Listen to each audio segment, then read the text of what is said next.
topics and opinions expressed in the following show are solely those of the host and their guests and not those of W4CY Radio, its employees, or affiliates. We make no recommendations or endorsements for radio show programs, services, or products mentioned on air or on our web.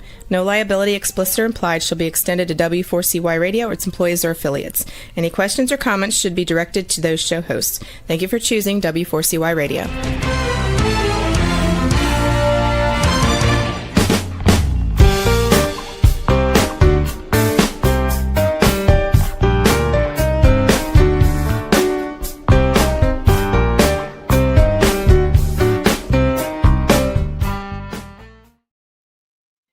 Hello and welcome to the Connected Table Live. We're your hosts, Melanie Young and David Ransom. You're insatiably curious, world-traveling culinary couple. We like to take you to the places we visit, the people we meet, the foods we eat, and the wines we drink with great pleasure, and we like to share them with you so you can step outside your comfort zone and travel with us and hopefully to the places that we're talking about. Today, we're taking you to a region of Greece that you may not be familiar with, and we now are, thankfully. It's been classified as a PGI, so a protected region of Greece in the Peloponnese since 1997. It's the slopes of Aigialeia, many spellings on that, and it is an isolated region in the northern Peloponnese. If you look at the photo behind us, there's the Corinthian Gulf. It is a remote area known for what's called heroic viticulture. There's only about 5 wineries, and we have today one of the pioneering wineries of this area.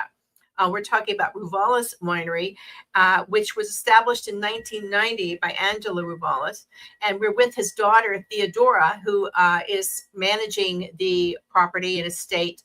And we had the great pleasure of traveling with her and visiting her wineries, which are very high up. We're talking about high altitude winemaking, as you can see in a photo, of about 1,200 meters. Some of the mountains are over 6,000 feet. Before we bring her on, we have a short video.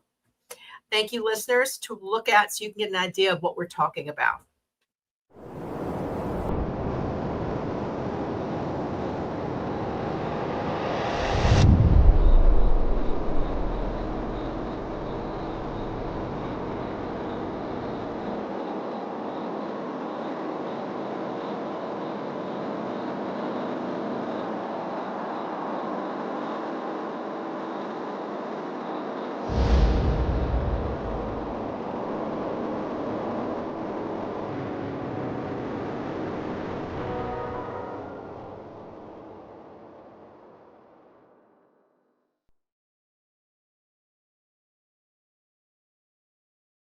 For those who did see the video, were these incredibly high altitude wineries overlooking the Corinthian Gulf, and in between are steep gorges and river valleys that have just cut through for the ages, which create this incredible microclimate. There's, as you can see, there's rocky soils, there's alluvial soils, there's sea remnants, because this area was once covered by the sea. So it's really quite remarkable. We're really excited to have Theodora Rouvali join us. She is now running the winery with her partner, Antonio Ruiz Pañego. Both are enologists. They've worked around the world. They actually met working in Spain together. And we're really excited to have her join us on the Connected Table right as harvest is starting. Welcome. Hi, Melanie. Hi, David. Hello to everyone at the Connected Table. Thank you very much for the invitation. It's a pleasure to be with you today. Well, thank you for joining us. We know it's like 9 o'clock at night in Greece. Yeah. So thank you. And you've had a long day already because you said harvest had just started. So thank you so much for joining us. We know how long those days actually can get. Yeah. So tell us about your dad and how he got started in the industry and his background. Yes, Angelos is one of belongs to the very first generation of Greek winemakers that studied abroad in France and came back and helped drive the renaissance of Greek wine.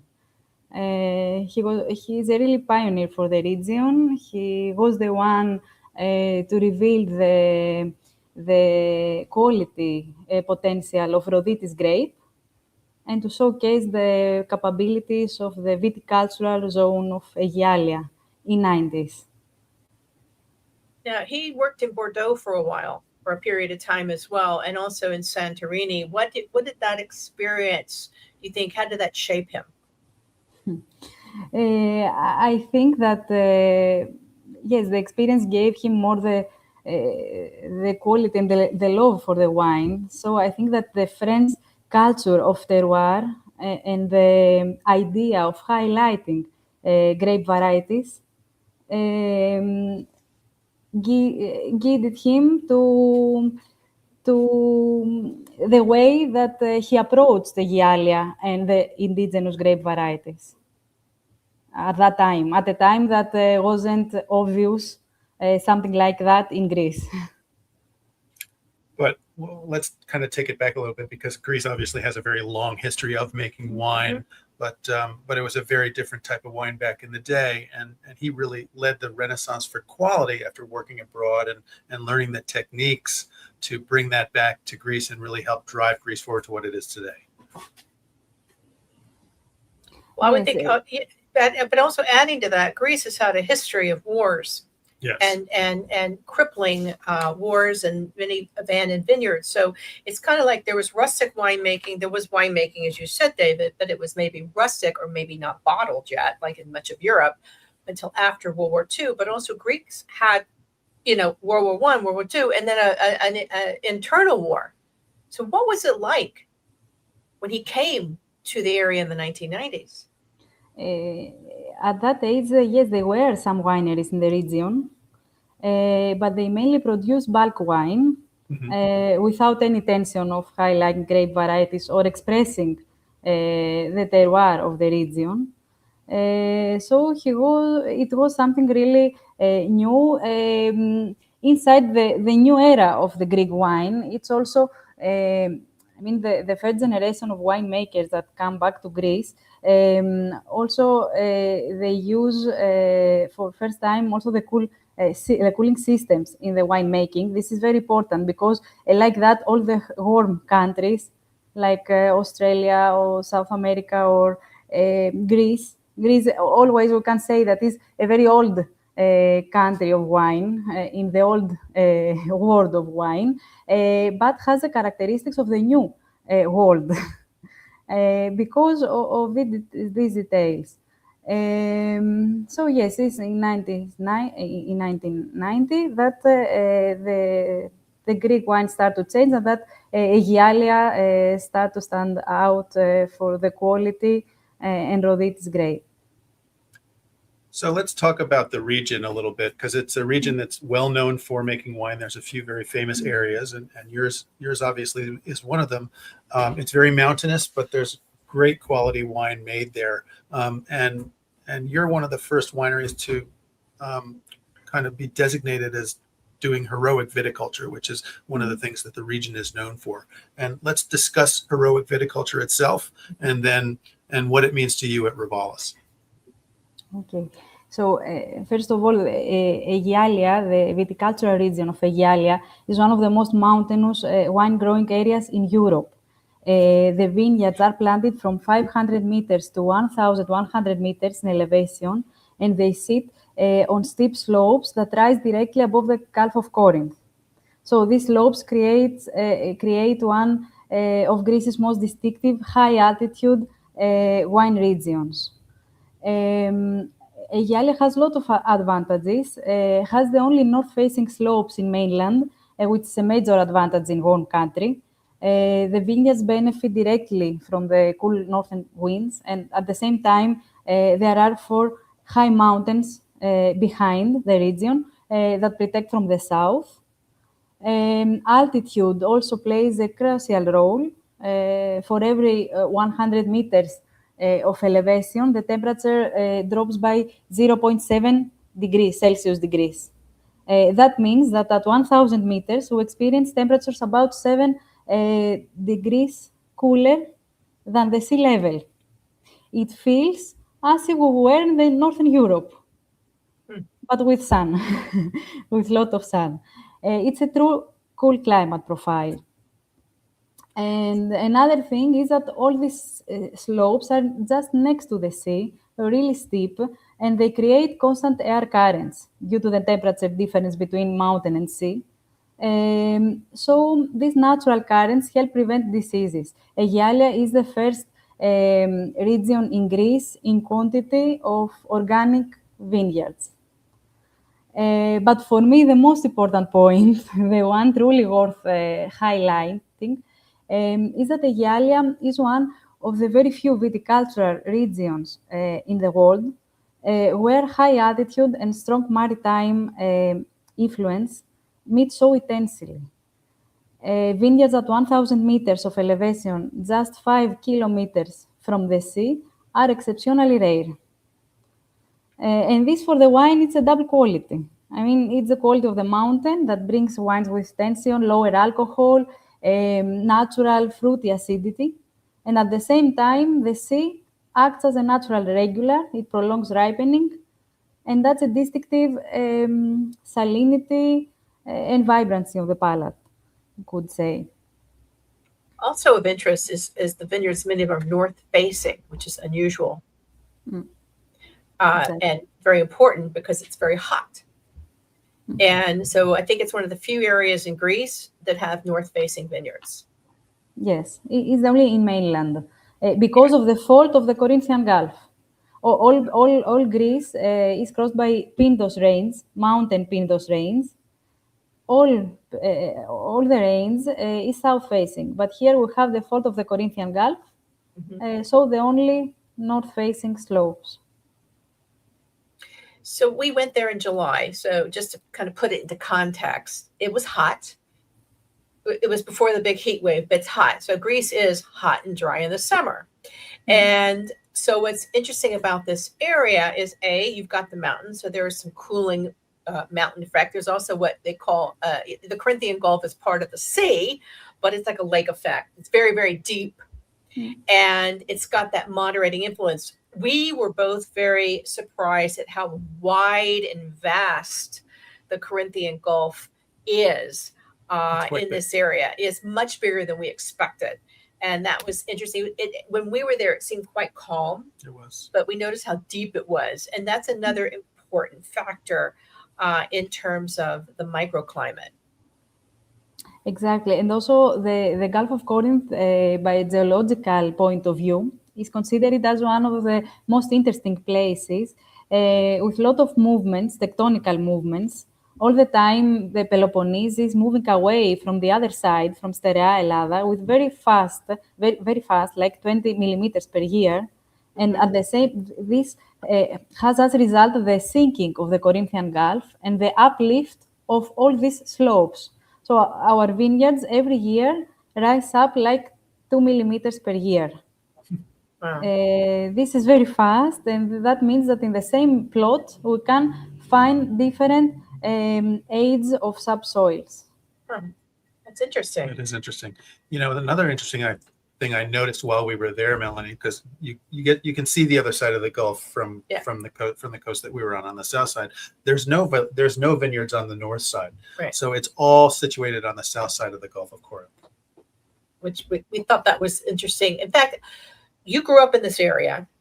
What was the history in terms of its commerce? Because we also learned that it has an interesting trade and agricultural history, both the north and south sides of this region of the Peloponnese and the Gulf of Corinth. Can you enlighten us about that and our listeners?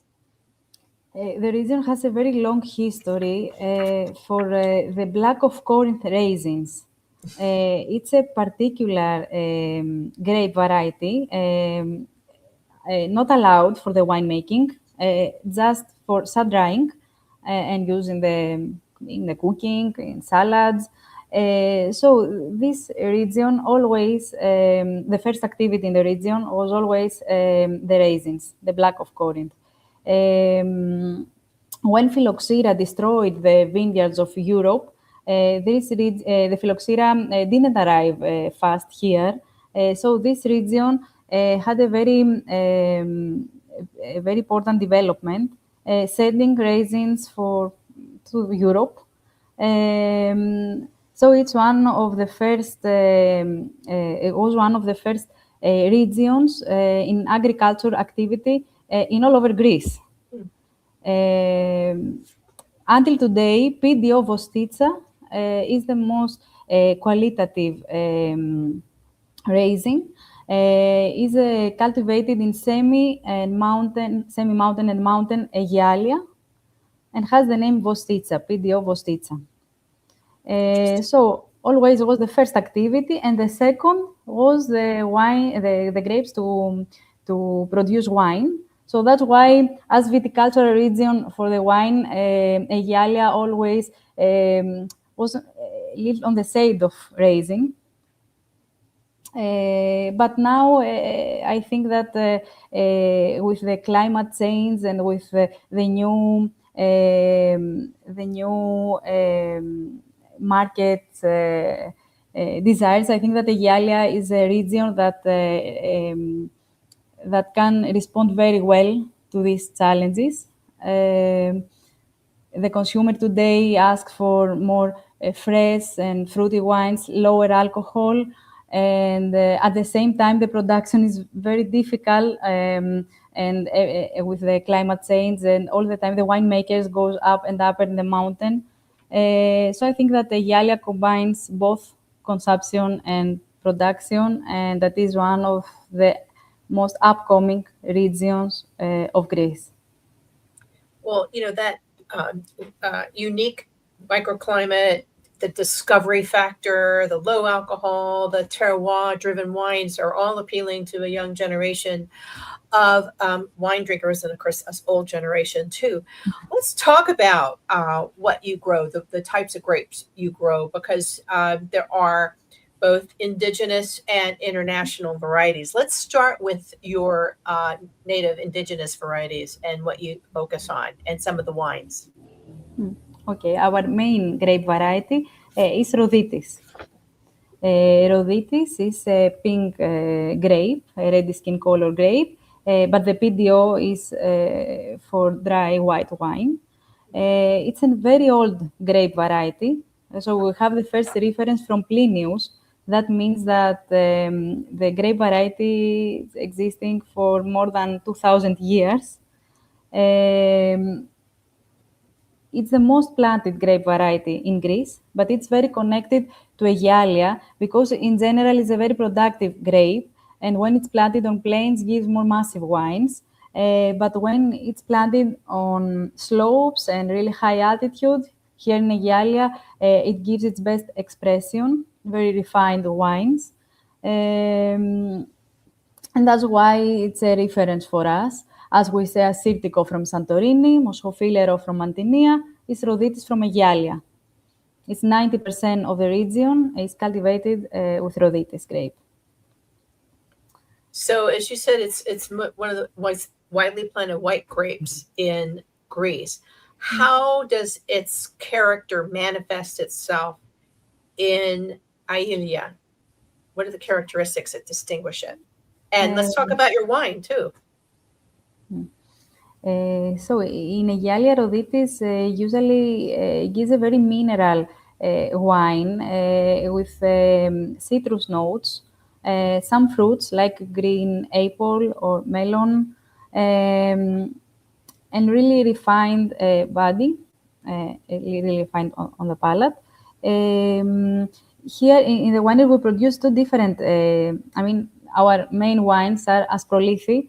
Asprolithi is aimed to show the mountain quality of the grape variety. So it's a very simple, classic winemaking, but we blend different parcels from different micro-terroirs of Aigialeia. So it's a total expression of the grape variety in Aigialeia.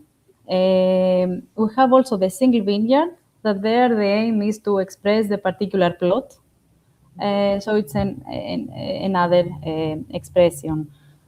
I think that you tasted single vineyard, Rhoditis. We did. We did. We tasted the Asprolithi, and we tasted a single vineyard. From the Cataraci vineyard. From Cataraci vineyard. Yes. It's an old vineyard at 840 meters above sea level. It's a vineyard that stands out every time that we taste.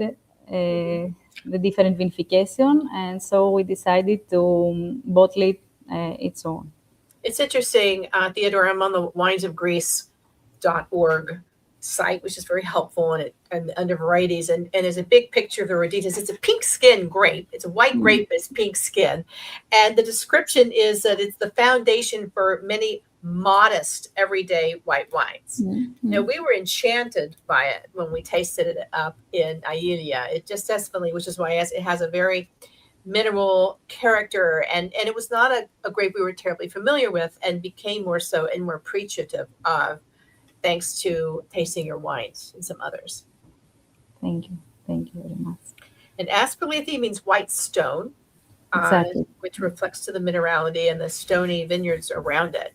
So that's and then also native, but native elsewhere. You work with Assyrtiko, which is rare in this area. It's more common in Santorini. Your father worked in Santorini, so did he decide to give it a test run in Aigialeia?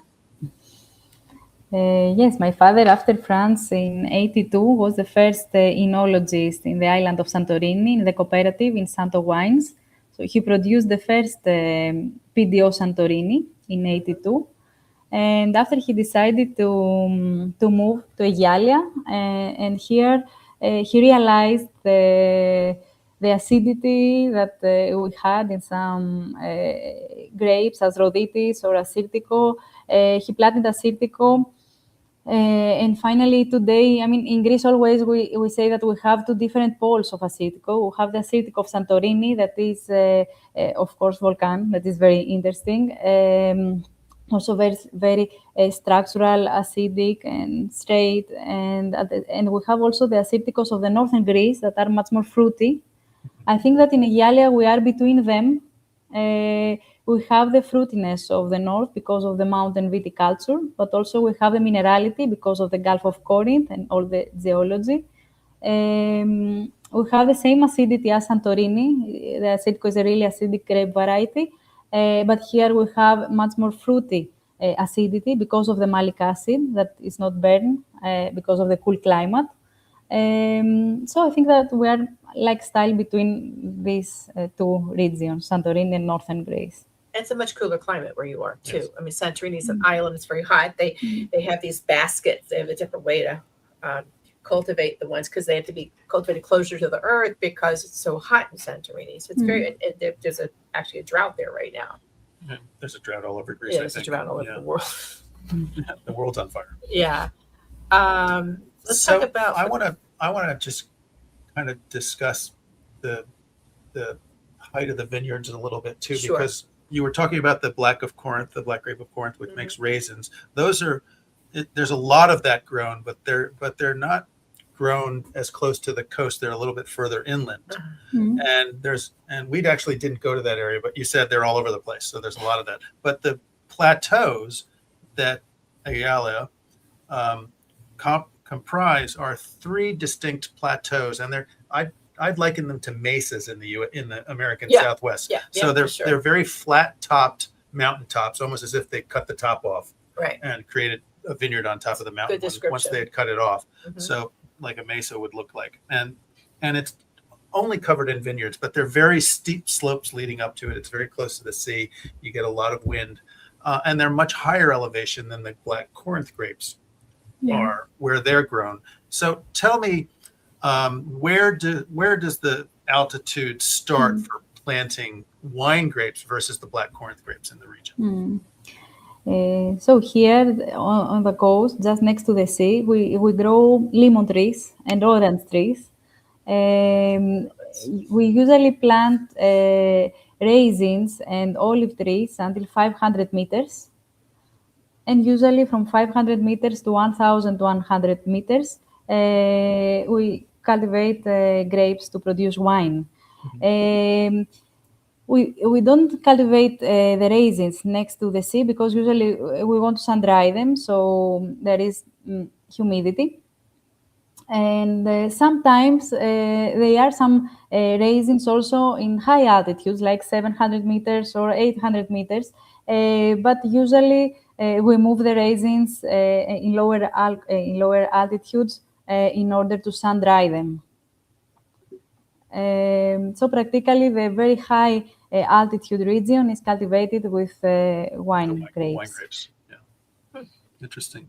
And so that, because it's also a little cooler up there too, Yeah. so Yeah. which helps with the acidity. So a couple more white grapes that I want to talk about that you make, and then we'll switch to talking about reds a little bit.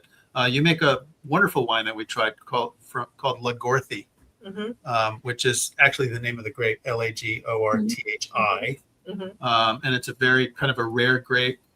It means wild hare in Greek, which is a type of rabbit, as we know. But tell us about that, because it's very limited as well. But we love the wine when we tried it. Lagorthi is a very local grape variety. It's indigenous to the Calabrita.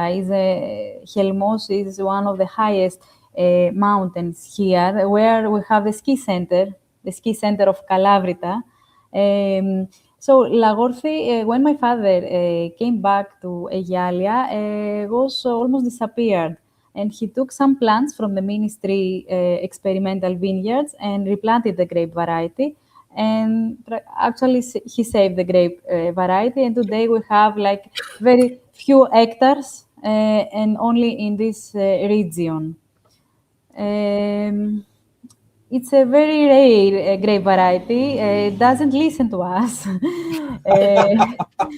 So we tasted a lot of years. My father started to vinify like a classic white winemaking. After 5 years that he tried to save the grape, he was disappointed because he didn't like the result in the wine. It's clear that it's very soft, without a lot of acidity. Here in the region, we are very used in high acidities, and a lower aromatic profile. So after some years, we started to taste a lot of different vinification, like aging on the lees or oak, maceration. Finally, today, with Antonio, we vinify Lagorthi in a skin contact version. We do a long skin contact, like 25 days with the skins during all the fermentation process. And like that, we managed to have a higher aromatic profile and some very small tannins that we soft with amphoras. And so we think that like that, we have the expression of Lagorthi that is a very herbal grape variety, chamomile, hay, sage, this type of aromas. I had in my notes herbal and savory. Yeah, me too. So if you like that style, it's very notes, appealing. Austere and mineral driven. Yeah. It was very, it's one of those grapes that you find when you go on trips, like we go on, Melanie, and it's like, it's only grown here. I'll probably never have it again, but I got to try it. Yeah. That kind of thing. And we really enjoyed it. I wonder if Jason Wilson wrote about it in Forgotten Grapes. I don't know. It was very, very interesting one. And it says in Wines of Greece, it's rarely aged in oak. It's, usually it's a single varietal. And it's often blended, but you make yours as a single varietal. Yes.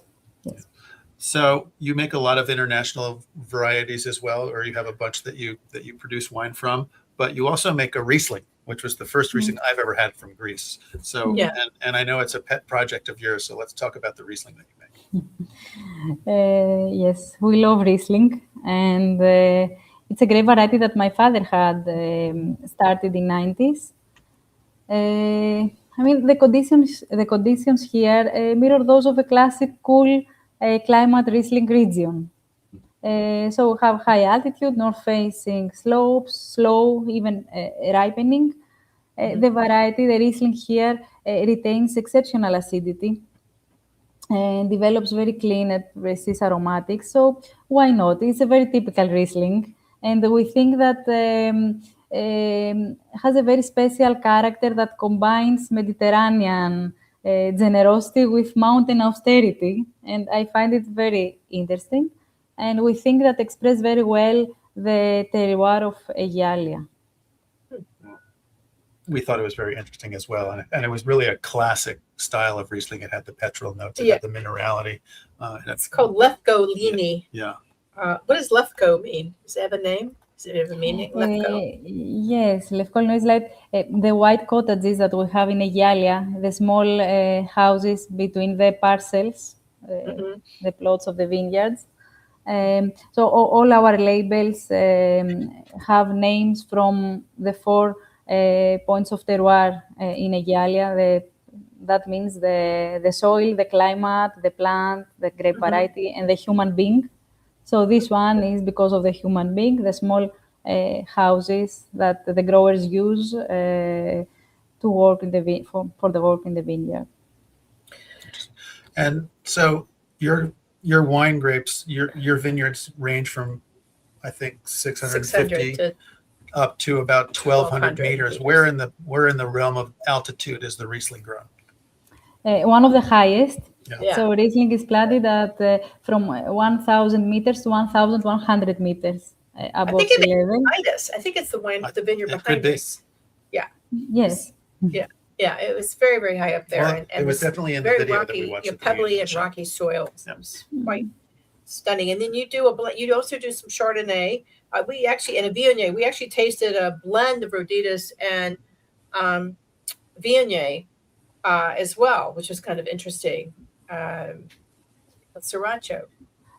Yes, we feel that Roditis is in our responsibility, and we are trying very different ways to express the variety. So we have young Roditis, very fresh, fruity Roditis. We have a single vineyard that is an aged French oak, with French oak, an aged Roditis. We produce a rosé from Roditis. With a maceration of the skins, because Roditis, we say that it's a red skin color grape. And also we produce a blend with Viognier. We think that Viognier gives the roundness that usually Roditis doesn't have, and Roditis gives the acidity that usually Viognier doesn't have. So we think that is an interesting blending. And Siracho means it's the point where 2 slopes interact.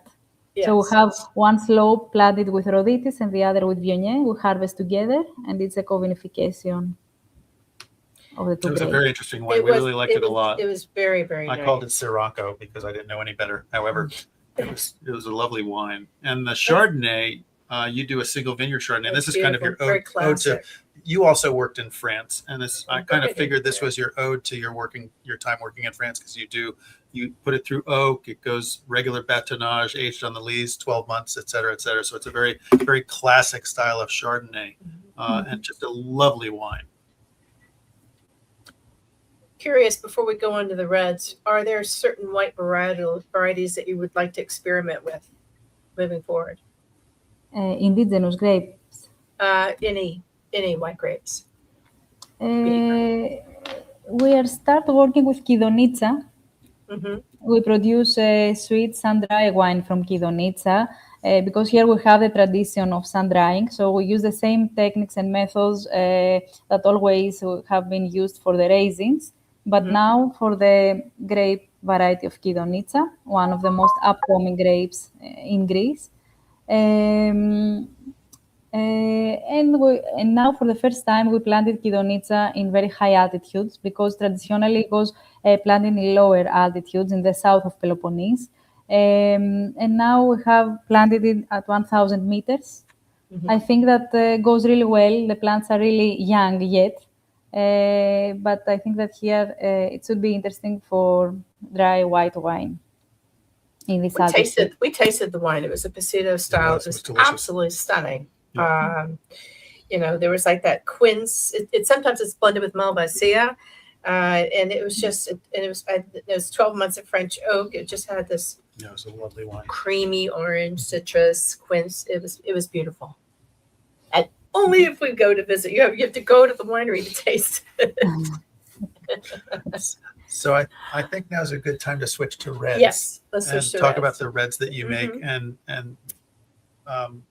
and there's a big story behind producing Mavrodaphne, which is the main red of the region, because it's a grape that's very prevalent in the region where you make wine in the Peloponnese, but you're not actually allowed to call it Mavrodaphne on the bottle, because that's a PDO protected designation for a specific wine grown in an actual in another region of the area. So let's talk about Mavrodaphne and its history in the region, but also the kind of catch-22 that you have to deal with when you make and label Mavrodaphne in your wine.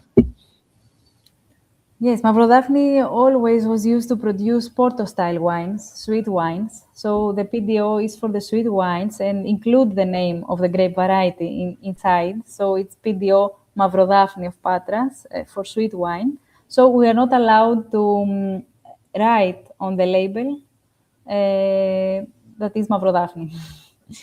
If the wine is dry, always. If the wine is dry, we're not allowed to refer the name of Mavrodaphne. That's why the last 20 years, a lot of winemakers in Greece will have started to vinify dry Mavrodaphne. We believe that has a huge potential as red grape variety. It's something new, but we are a lot of winemakers to produce already dry versions of Mavrodaphne. So we think that little by little, we are going to try to communicate to the consumer that it's not just sweet wine. It's a very interesting dry red wine. We use the name Tsigelo. Tsigelo is the local name that we use between the growers for Mavrodaphne. So it's the local name of the grape. So we use Tsigelo, and we produce two different wines from Mavrodaphne. One made in amphoras, aging for 5 months in amphoras, a young version, a fruity, the even version of Mavrodaphne. And we produce a single vineyard with 12 months aging, 9 in French oak and 3 in amphoras, a wine to age for a long time. They were quite unusual. So we tasted your wines, and we also went to Tramunis, and they have another name for their Mavrodaphne, and it's interesting to see how they handle it. The 2024, which was aged in amphora, it was beautiful. It was just had a very tobacco minerally notes. I don't know what your notes say, but it was beautiful. And then we tasted the single vineyard, and we had a discussion in the vineyards about your philosophy on single vineyard. And I asked you how, for many don't know what that means in terms of what it does in your mouth. And you said you just have to taste it. You just have to know when you tasted it. And I had my aha moment tasting your wines, the single vineyard Rodatus and the single vineyard Tsigelo, and it was an aha moment because you could just feel it in the mouth. Granted, it was a 2022, it was barrel aged, so you got more rosemary, bay leaf, red currants, coffee, black plum, eucalyptus. It was very savory, and it was just like wow, wow, and really a beautiful wine. And throughout, we only visited 3 wineries out of the 5 in Aigialeia, and across the board, the version of Mavrodaphne, whatever they called it, as a still wine was terrific. And as you said, Mavrodaphne to Patros is a PDO wine. It's a sweet wine. I'm also on the one. It's a great site. There's a Mavrodaphne of Cephalonia. So it's also made elsewhere. I think it's as a sweet wine. So the uniqueness is that this is now a dry, still wine with this beautiful grape, which means black laurel. And it's a really savory, rich mouthfeel. Yeah, I believe that Mavrodaphne and Xinomavro are 2 of the best red grapes in Greece. We have a lot of examples of Xinomavro, and the winemakers during a very long time vinify Xinomavro. So it's another level in terms of the variety. Mavrodaphne is very new. I think that has a really big potential, and that we are going to appreciate this potential after some years of working with this grape. And it's actually native to this region as well, yeah. which is good for you because you're the ones that have been able to do all that research and really kind of get it into the wine writer's eyes as a dry red wine. It was a real education for us. I loved it. And we were drinking mainly during our trip white wines because it was hot. But this is a beautiful wine with a native grape. Now, are you, as Rouvalis, working with other black, red or black varieties other than the Tsigelo wines? Yes, my father used to work with Cabernet Sauvignon, and we still work with that, but also we added in Cabernet Franc. We believe that Cabernet Franc also expresses very well the altitude and the cool climate of the region. So we started to focus on Cabernet Franc. So we would say that the new era of the winery is focused from international grape varieties. We focus more in Riesling and Cabernet Franc and our indigenous grapes. It's interesting. No argument for me. I love both of those grapes. Yeah, Cabernet Franc. we're big on Cabernet Franc. Seems to be making a. It's having a moment. That's it's for having sure. a moment for sure. You know, it seems to adapt well to a lot of different It climates, does. which I think is why people are planting more of it, and it's showing really well from pretty much everywhere it grows. Yeah, I think so too.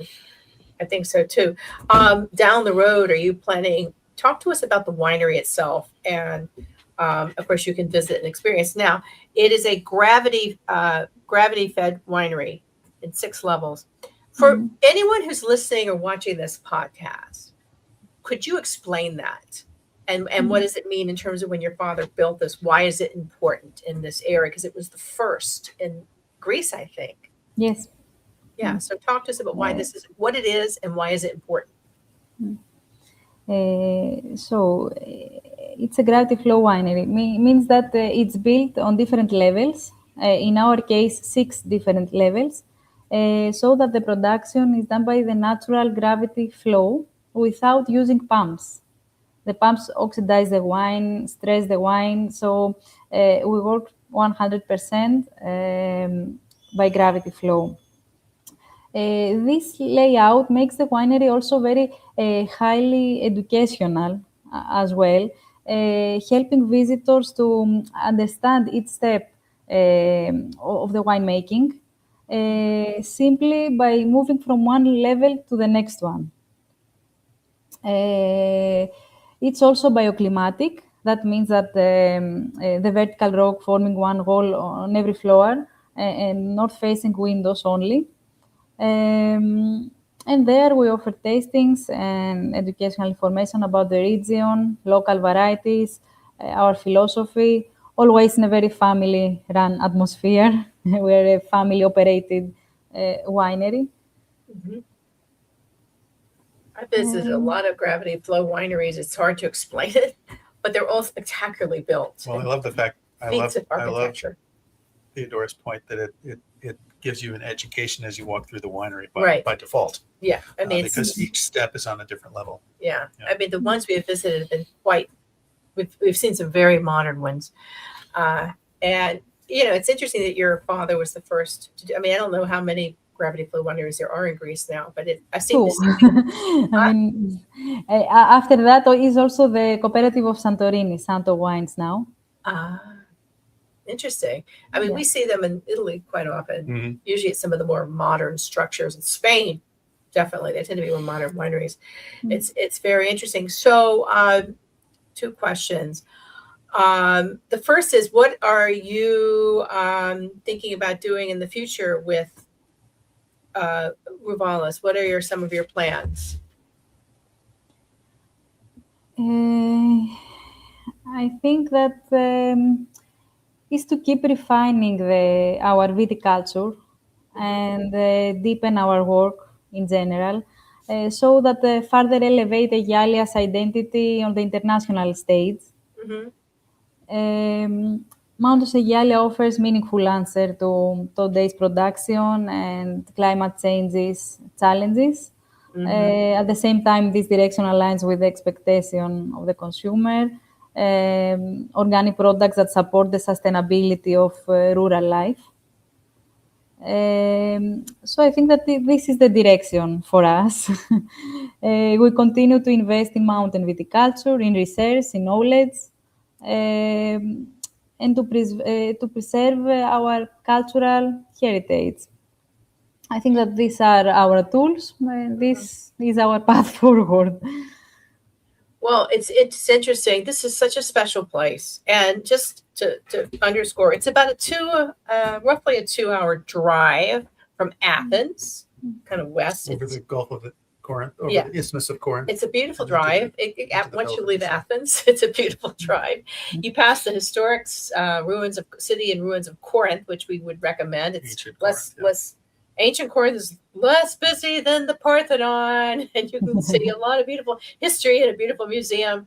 And then, of course, the region is got some small beaches and coves and this ski resort if you want to go skiing, and then these mountain wineries which are open. Now, you welcome visitors by appointment, right, Theodora? Yes, right. And they can go taste at the winery. Do they visit the vineyards, or they mainly just taste at the winery? That is, it depends, because the vineyard is really far away. The winery is on the city of Aigio, Right. and all the vineyards are really in high altitude. So it's like 40 minutes drive from the winery, 40 to go and 40 to come back. Yeah. So it depends on the period and the group. I think it's probably Um, easier just to go to the winery, because think it is a quite a harrowing drive, and it's a little switchback. It's beautiful, It's beautiful. but it is it's not for the faint of heart. Mm. It really is not. But the tasting experience in the room, it's a beautiful winery, and you've expanded it. It's really quite lovely. And I think this is a really good time to share the wine, the website, which is rouvaliswinery.gr.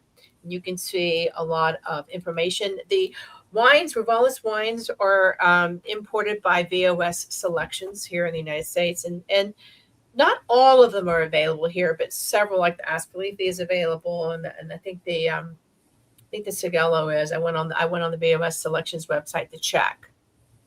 Yes. So it's a wonderful opportunity to experience them here in the United States, and hopefully not. The great thing is, I think the wines are at many types of restaurants here in the United States. I've noticed that they don't say Greek restaurants; they say Mediterranean restaurants. That tends to be the norm when you're talking about restaurants now. They go Mediterranean, so you'll find them there, but also at other fine dining establishments. These are very refined wines. Mm. Well, Theodora, we're really glad you joined us late for where you are, and as harvest is starting. How are you feeling about harvest right now? We have a really good time. I mean, now in Aigialeia, this year was really good. We had a lot of rains during the winter. We had snow. We had a really refreshing summer. Just now, in the end, we had some days of heat. So, in general, it's a very good harvest. We expected a very good harvest. It's very early to say something, because we start now, and here in Aigialeia, we finish in October. So we have a long way yet. So it's a long harvest as well. It's a very long harvest. Yeah. This is your altitude. Yeah. Yes, we start now with some early grapes varieties like Chardonnay or Merlot, and lower altitudes like 600 meters, 700 meters. And we continue during the September with the other international grapes as Riesling in higher altitudes. And at the end of September, usually we harvest Rhoditis. That is our main grape, and then is the majority of the work. And Lagorthia, Sirtico, Kidonitsa, all of our indigenous grape varieties are late ripening, late grapes. So we finish with them, and during October. Wow. Well, good luck. That's a long harvest. Thank you very much. That really is. We hope it's successful, and Yes. there's nothing climatic Thank you. that occurs during this time. So for everyone who has been listening and watching, first, thank you for joining us on The Connected Table. You can see this show and all of them on our YouTube channel, The Connected Table TV. You can hear this show on more than 65 podcasts, and please check out our blog on Substack and our website, The Connected Table. We have been speaking with Theodora Rouvali, whose father is a pioneer in modern Greek winemaking, and the Rouvalis Winery is one of the great wineries in the very small region of the PGI slopes of Aigialeia, and one definitely worth visiting, particularly if you want to get out and off the beaten tourist track and really go where there's not big tour buses and the like. I mean, there's some wonderful regions And- where there are tour buses, And, but and just go for the beautiful scenery. Yeah. 'Cause it's such a stunning area to visit just in stunning. every respect, I think. Yeah, I think we made the right Yeah, we decision. sure I did. think we were the lucky ones to be able to see this region Yeah. and, of course, spend time with you. So, Theodora, thank you for joining us at our table today on the Connected Table. Thank you very much. And thank you for opening a window into Aigialeia region and Rouvalis. Thank Well, you. we hope to come back sooner rather than later. Yes, I we hope love so. Greece. We are enchanted by Greece, and we hope everybody who visits and or is planning a visit is as well. And to that effect, before we sign off, a lot of people go to Greece and they just want to go right to Athens and to the Greek islands, and there's so much more to see. We were in the Peloponnese and only in one very small area of it, and there's northern Greece. Greece is much bigger and more diverse than I even anticipated. And I think it's really important when you're planning a trip to take your time and maybe bite off a little bit more and don't take too much, don't go here, here, and here, because it does take some time to get around. So pick an area, savor it slowly, and enjoy it, and then plan a return trip like we will. Thank you very much. Thank you so much. You've been listening to The Connected Table. As I said, please follow us on Instagram at The Connected Table, or read our blog, theconnectedtable.com. We're in Substack, the same name, The Connected Table. Watch our show, The Connected Table TV, and always stay insatiably curious.